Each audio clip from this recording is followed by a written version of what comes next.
Hey everyone, and welcome back to the channel. Today we're diving deep into a topic that many of us learned about in school, but the story is much more complex than we were probably taught. We're talking about Columbus Day. What is it really about, and why has it become such a topic of debate in recent years? Let's start with the basics. Columbus Day is a national holiday in the United States and in several other countries in the Americas, which officially commemorates the arrival of Christopher Columbus in the Americas on October 12, 1492. Now, Columbus wasn't the first European to reach the Americas. The Vikings, led by Leif Erikson, had landed in what is now Canada nearly 500 years earlier. But Columbus's voyages marked the beginning of lasting European contact with the Americas, kicking off a period of exploration and colonization that would fundamentally change the world. For centuries, this event was framed as a discovery, a heroic moment that brought two worlds together. So how did this day become a federal holiday in the U.S.? The journey to national recognition was a long one. The first celebration of Columbus's voyage took place in 1792, 300 years after his arrival, but the real push began in the late 19th century. At that time, Italian immigrants in America faced intense discrimination and prejudice. For them, Columbus, a fellow Italian, became a powerful symbol. They saw him as a figure they could rally behind to prove their Americanness and showcase their community's contribution to the nation's history. By celebrating him, they were carving out a place for themselves in the American story. Lobbying efforts by groups like the Knights of Columbus, an influential Catholic fraternal organization, were key. They successfully campaigned for state-level recognition, and eventually, in 1937, President Franklin D. Roosevelt proclaimed Columbus Day a national holiday. For a long time, the story of Columbus was told from a single perspective, that of the European explorers. He was portrayed as a brave, visionary navigator who defied the odds. The narrative focused on courage, determination, and the dawn of a new world. This is the version many of us grew up with, a simple tale of adventure and discovery. Children learned rhymes like, "In 1492, Columbus sailed the ocean blue, and his journey was presented as the opening chapter of American history." But this version leaves out a huge part of the story. The new world that Columbus arrived in wasn't new at all. It was home to millions of people, with diverse cultures, complex societies, and rich histories that stretched back thousands of years. The arrival of Columbus and subsequent European colonists had a devastating impact on these indigenous populations. The introduction of diseases to which the native people had no immunity, like smallpox and measles, led to catastrophic population declines. Some estimates suggest that up to 90% of the indigenous population was wiped out within a century. This wasn't just an unfortunate accident of contact. It was a demographic collapse on an almost unimaginable scale. Beyond disease, Columbus's arrival ushered in an era of violence, enslavement, and exploitation. His own journals and letters, as well as the writings of his contemporaries like Bartolomé de las Casas, paint a grim picture. They describe the brutal treatment of the Taíno people of the Caribbean, the first indigenous group Columbus encountered. They were forced into labor, subjected to extreme violence, and had their lands and resources stolen. This wasn't just the action of a few bad apples. It was a systematic process of colonization where the pursuit of wealth, particularly gold, justified horrific acts.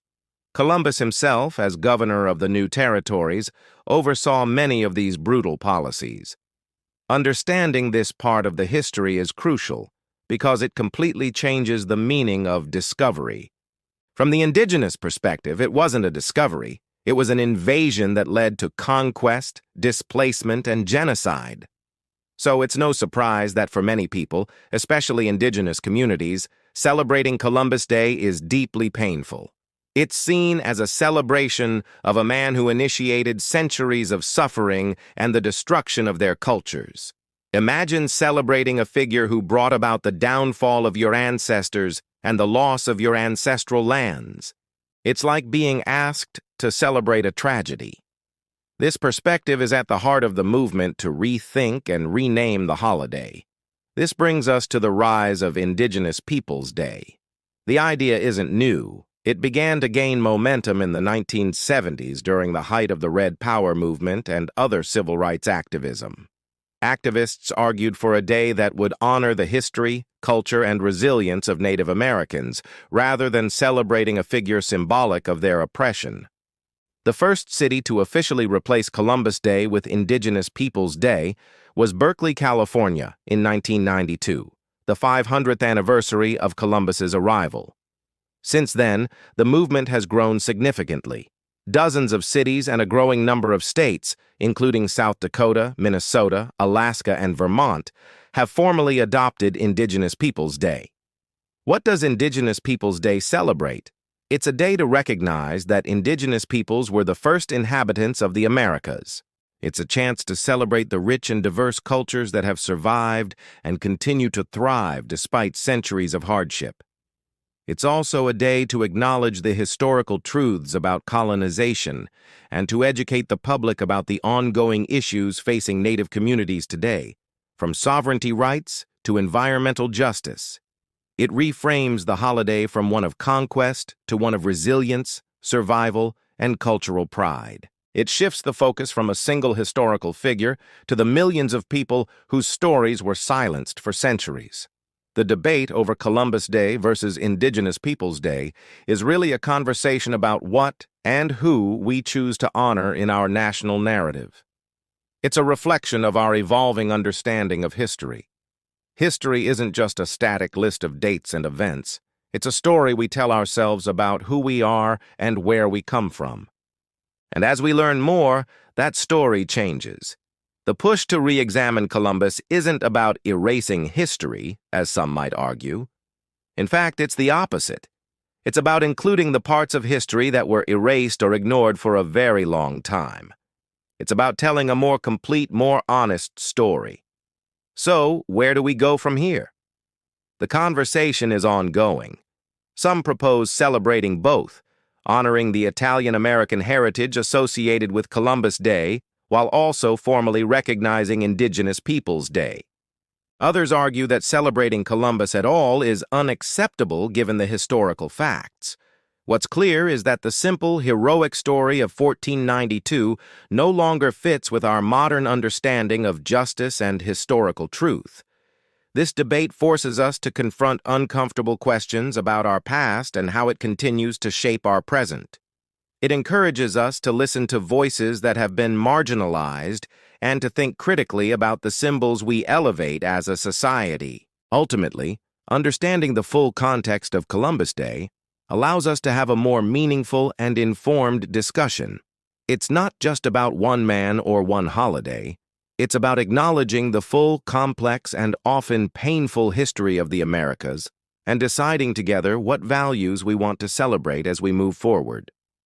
Thanks so much for watching and for taking the time to explore this complex topic with me. What are your thoughts on this? Let me know down in the comments. Let's have a respectful conversation. And if you found this video informative, please give it a thumbs up and consider subscribing for more deep dives into history and culture. We'll see you in the next one.